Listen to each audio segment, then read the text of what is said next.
Hey everyone, it's Tristan. And today we have a bit of a departure from our regular content on this podcast.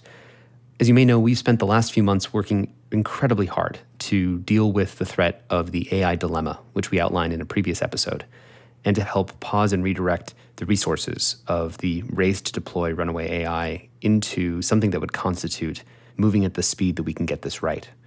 But as I've said before, we're not opposed to AI or artificial intelligence. In fact, Aza built an entire nonprofit that's using artificial intelligence to learn how to communicate with animals. It's called the Earth Species Project. And in this special episode, Aza's going to tell you all about that work. Okay, over to him.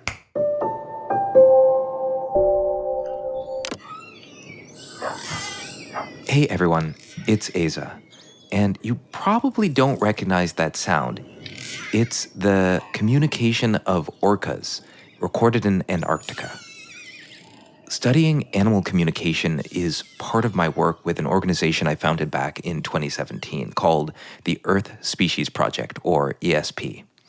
And what we're aiming to do is to decode non-human communication, basically learn how to talk with animals. The goal is to transform the way we communicate with and relate to the rest of nature. In this case, I like to think of AI as a kind of telescope that opens the aperture of the human mind. Why is that so important? Well, if we could draw down all of the carbon out of the atmosphere tomorrow, that may help ameliorate climate in the short term, but it doesn't solve the core problem, which is human ego. And I think of Earth Species as one of many different types of projects to try to patch human ego. Now, we know through our work on AI and exponential growth of this technology that it's going to be in the next 12 to 36 months that we should be able to imitate whale or crow communication in such high fidelity that we will be able to build a synthetic whale or a synthetic crow or synthetic beluga or synthetic seal that they won't know is not one of them. So that's the plot twist. We'll be able to have a conversation before we know what we are saying. And with that ability comes a great responsibility. We talked about that in our recent episode about the 3 rules of technology, and it very much applies here. So a quick reminder about the 3 rules.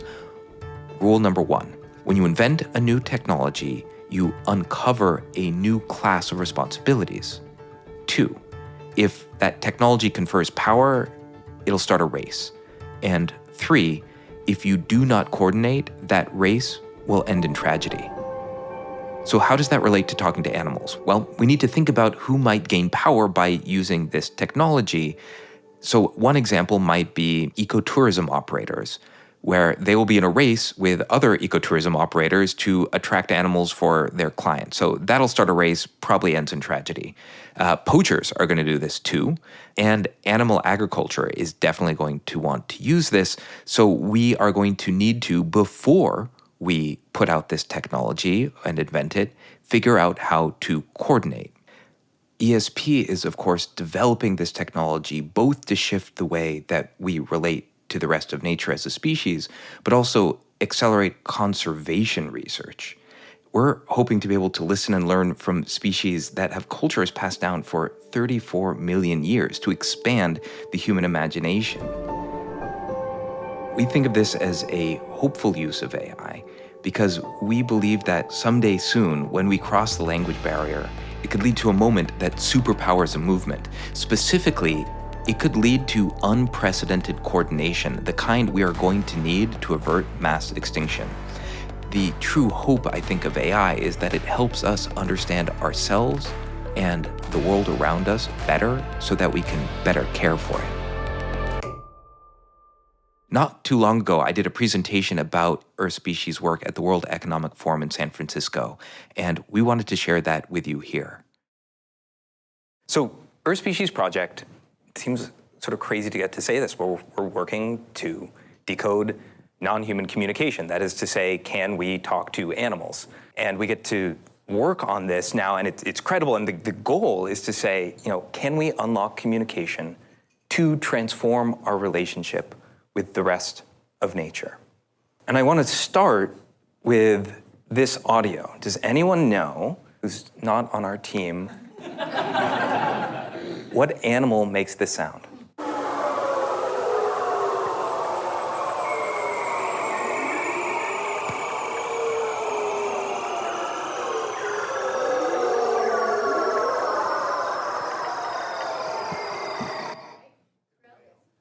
I heard krill, and which it's not, and whales, which it's not. Also not beluga, also not a bird. It is seals. That was this guy's mating call. So if you hear that and you get excited, now you know where to go. And what I love starting here is like the sounds of the natural world are so diverse, but we're mostly unaware of them. Earth Species, the original idea for it came in 2013 from an NPR piece about gelada monkeys. And the researcher who's on NPR talking about them said, they have one of the largest vocabularies of any primate, except for humans. They swear that the animals talk about them behind their backs. And at the point of thinking about this, there's no one really working on how do you apply machine learning to decoding an animal language. And then the person that started Earth Species with, co-founded in 2017, when we started, there were very few people thinking about this. So it's gone from an idea in the mind to something where there's an entire field that's now working on it, which is incredibly exciting. And if there's one concept I want you guys to hold in the back of your minds for this talk is that our ability to understand is limited by our ability to perceive. And what does AI do? It is opening the aperture of human imagination and the human senses to let us perceive much more, and in so doing, it'll let us understand a whole bunch more. So I want to start with just a couple of examples of my favorites for opening the aperture of what we even think is possible. So, University of Tel Aviv, 2019, is an incredible study on primrose flowers. And they asked this question, do you think a flower can hear the sound of an approaching bee? And so they played different sounds to a primrose flower. They played like traffic noise, bat noise, and pollinator noise, bee noise. And only when they played bee noise did the flower respond. And it produced more and sweeter nectar in just a couple seconds. Right? So the flower hears the bee coming and gets excited. It's like, here, come to me. I think that's just amazing. And actually they tried the inverse, same lab. They stressed out tobacco and tomato plants, so dehydrated them, cut them. And it turns out they emit sound, and not softly. They'll emit sound in proportion to how much they are stressed at the sound of human speaking. It's just up at 50 or 60 kilohertz, so we can't hear it. And so here we go. We have plants that can hear and plants that are speaking, that are emitting sound, and we were completely unaware of it until 2019. The world is awash in communication, and I think if we move forward and look back in time, we will be astounded at how static we thought the world was. Just another one, because I can't help it. There's this amazing plant called the Bucilla trifoliata. It's a vine, and it does the most amazing thing. You put it on other plants, and it will mimic their leaves. Pretty amazing. And so biologists, botanists were like, well, how is it doing this? Well, it's probably detecting the chemical signatures of the other plants, and that's how it's knowing what leaves to make. And so they tried this great experiment in 2020 where they tried growing this vine on artificial plants, and it still was able to mimic the leaves. And so honestly, this is a current mystery. The current best thought is that they use oceleti, which is a very fancy way of saying eyes, that they are seeing the plant and changing. So again, we go forward, we look back, and we realize how little we actually knew. We're looking for animal language because we think it's one, awesome, and two, a really big lever for maybe changing human culture and driving conservation. But is there a there? And this is a fascinating study from University of Hawaii where they taught dolphins 2 gestures. And the first gesture was do something you have not done before. That is, innovate. And think about it, that's a pretty complex thing to be able to communicate and to do, right? To be able to innovate, you have to remember all the things you've done before that session, understand the concept of negation, not one of those things, and then invent something that isn't one of those things. And yet dolphins do it. And then they teach a second gesture, do something together. And they say to the dolphins, in a pair, do something you haven't done before together. And the dolphins go down, exchange some kind of information, they come up and they do the same thing they haven't done before at the same time. You're like, Occam's razor. It doesn't prove that there's language, but you're like, it's sort of the simplest explanation. And that leads to the question, okay, maybe there is a there. How would you go about translating a language without a Rosetta Stone? Well, if you want to understand AI, I think there's like one concept to hold in your mind that's really explanatory, and that is AI turns semantic relationships into geometric relationships. Okay, I need to break in for just a moment. What's on the screen here is a three-dimensional image rotating clockwise. It basically looks like a galaxy of thousands of stars, but in fact, it's representing the English language. All right, back to the presentation. This is English. This is the top 10,000 most spoken words in English. It's actually supposed to be in like 300 dimensions. We projected it down to 3 dimensions because I can't think in 300 dimensions. Every star in this galaxy is a word. And words that share a semantic relationship, share a geometric relationship. So an example of this might be, smelly is to malodorous as book is to tome, because malodorous is sort of the pretentious way of saying smelly. And so if you take that, you do malodorous minus smelly, gives you pretentiousness as a relationship. You add pretentiousness to clever and it'll equal adroit. It's pretty wild to play with these spaces. And so if you think then about, like, how do you end up with a shape that represents a language? If you think about a concept like dog, well, it has relationship to friend, and to guardian, and to man, and to cat, and to wolf, and to fur. And it fixes it in a point in space. And if you sort of solve the massive multidimensional Sudoku puzzle of every concept to every other concept and the relationships, out pops this rigid structure. And the question then researchers had, and why we started Earth Species in 2017, is if you have the shape which is German and the shape which is English, they can't possibly be similar shapes, can they? And linguists would say, well, they have a different history, different cosmology, different way of relating to the world, so it should be a different shape. And yet when the machine learners tried it, it turned out that they fit. And it wasn't just English and German which share a root, it was languages like Japanese and Esperanto and Finnish and Turkish and Aramaic.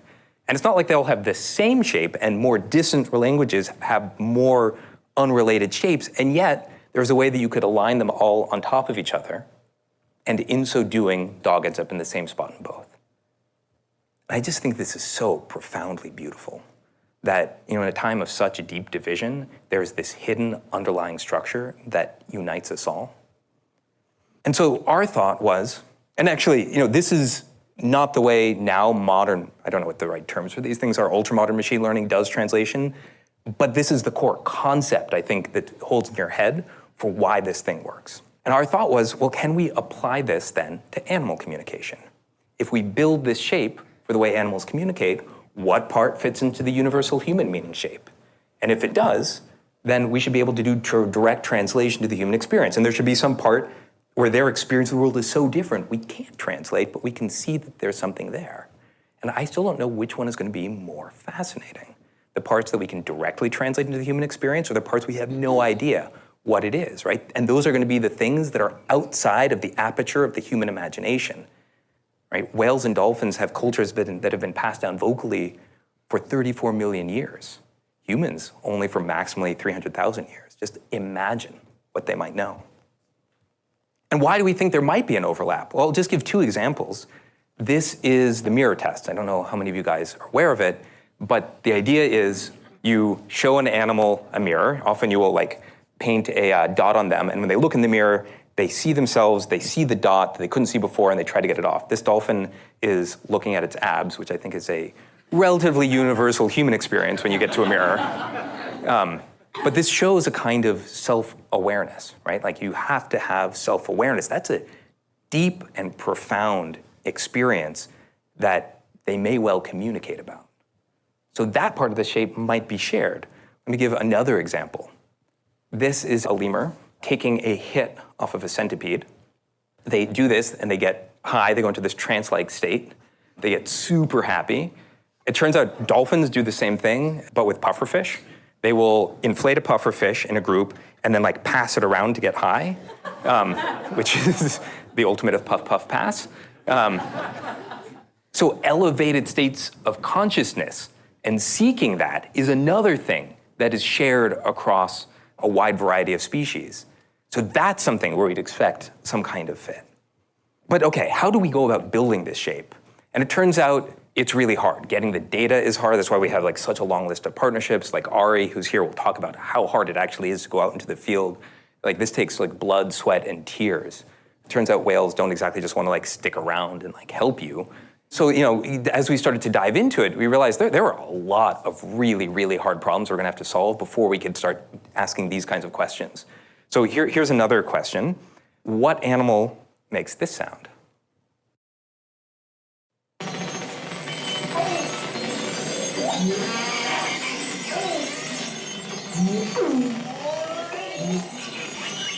This is the beluga. This is a couple belugas communicating. And to me, it sounds like an alien modem. Wouldn't it be nice, though, to know which beluga was speaking? You sort of want to separate them out into their own individual tracks. So actually, one of our first papers was trying to tackle this particular problem. So this is two dogs barking, and we learned how to separate them using AI. Okay, so I've talked about the ability to translate between human languages, but maybe that just works because we all share the same, anatomy, physiology. But actually, there's something deeper going on. So I want to talk a little bit about multimodal translation. Have you guys seen like all of the AI generative art that's been happening recently? How does that work? DALL-E, exactly. Here's how to think about it. So you can build the shape for a language, but you can also build a shape for images because it's just the relationship between things. You then look over the internet to find all of the images and caption pairs, and that learns to associate languages and images. And so, this is multimodal translation. You can translate between two very different sense modalities. And this makes us believe that this kind of thing can work across species as well. So what kind of data do we work with? This is actually Ari in Antarctica, tagging whales, and you can see that the data that comes off of it is how the animals move, kinematics. You get visuals, so you get video, and you get audio. So you can start to translate between these. We actually just were awarded one of the National Geographic Explorers Awards. And the project is led by Benjamin Hoffman, who is working on turning all of that like physical motion data into meaning. Like what are their behaviors? How do you categorize it? And the reason why I want to do that, in part, is because this lets you start doing really interesting things. Like say, okay, given this motion, what sound goes with it? So you could imagine saying, we have two elephants coming together, you model that and you say, AI, generate me the audio, that is the sound of two elephants coming together, and that'll give you the affiliate calls, the contact calls, how they say their name. Or you might say, okay, we want to like intervene with ship strikes hitting whales, could it be possible to say to a whale, like dive? And we would then say, what would you say to have a whale dive? And it'll generate the audio for that. Now, before saying that like, ooh, we should just go do that, it comes with a lot of really complex ethical issues. Are we forcing the animal to dive and it's missing food or expending energy that it can't afford? It's just like one of the kinds of things that we might run into there. So, and this is sort of the area that I'm really interested in exploring today. I just want to show one more video, and this is with another partner of ours, Michelle Fournet. This is from her very recent documentary called Fathom on Apple Television about her experiments that we're starting to work with her on. The oldest cultures are not human. They're from the ocean. 40 million years ago, before we walked upright, before we sparked fire, whales evolved to build relationships in the dark. I'm trying to start a conversation is the most basic way you can say it. I'm trying to put a speaker in the ocean and talk to a whale and hope it talks back. Starting playback. If this work is successful, it will be the first experiment where we have engaged in a dialogue with a humpback whale. The punchline is that it works. She's saying hello to the whales, which sounds like whoop, and it also apparently encodes their name, and they respond back. The next question is, can we say something more complex than just recording something and playing it back? So one of our researchers, Jen Yu, has been working on building language models directly on top of audio. And so this is an example of that. This is a humpback contact call, that hello, maybe with name. a real one and then 2 synthetic ones.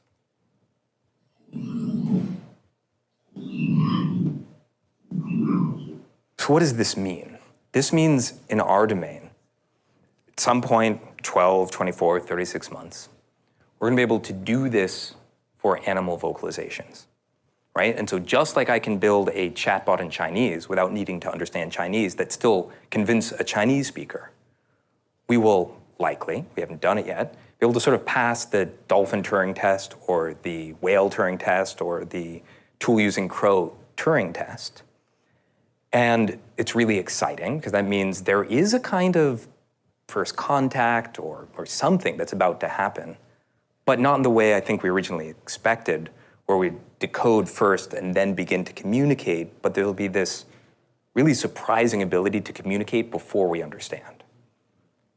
And so obviously there's some deep ethical issues here, as well as some really exciting opportunities. So one of our partners, Christian Roots, who works with tool using crows, sort of commented on a roadmap and said, hey, you know, humpback whales, their song, it can go viral. So a song sung off the coast of Australia might get picked up and sung, you know, within a year across much of the population. So if we're not careful, we may have just invented like a CRISPR of culture and messed up or intervened in a 34 million year old culture. And so I think now is the right time to start thinking about when you invent a new technology, you invent a new responsibility. Like, what are the responsibilities for acting with a duty of care for the natural world? And in some ways, that's the whole point of Earth Species in the first place, is how do we shift our relationship with the rest of nature? So I think it's a really exciting time to have this kind of conversation, because I think we think of AI as the invention of modern optics. It's like the telescope, in the sense that before, when we invented the telescope, we looked out into the universe and discovered Earth was not the center. And here the opportunity that we get to look out at the patterns of the universe and discover that maybe humanity is not the center of the universe.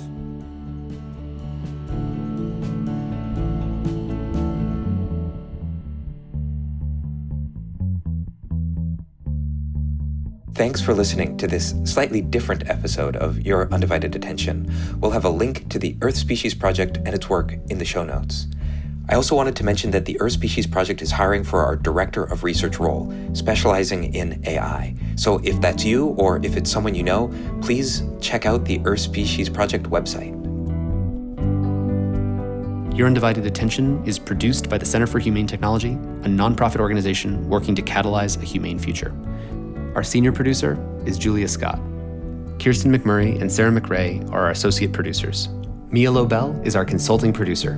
Mixing on this episode by Jeff Sudekin. Original music and sound design by Ryan and Hayes Holiday, and a special thanks to the whole Center for Humane Technology team for making this podcast possible. A very special thanks to our generous lead supporters, including the Omidyar Network, Craig Newmark Philanthropies, and the Evolve Foundation, among many others. You can find show notes, transcripts, and much more at humanetech.com. We also want to hear your questions for us, so send us a voice note or email at askus@humanetech.com or visit humanetech.com/askus to connect with us there, and we'll answer some of them in an upcoming episode. And if you made it all the way here, let me give one more thank you to you for giving us your undivided attention.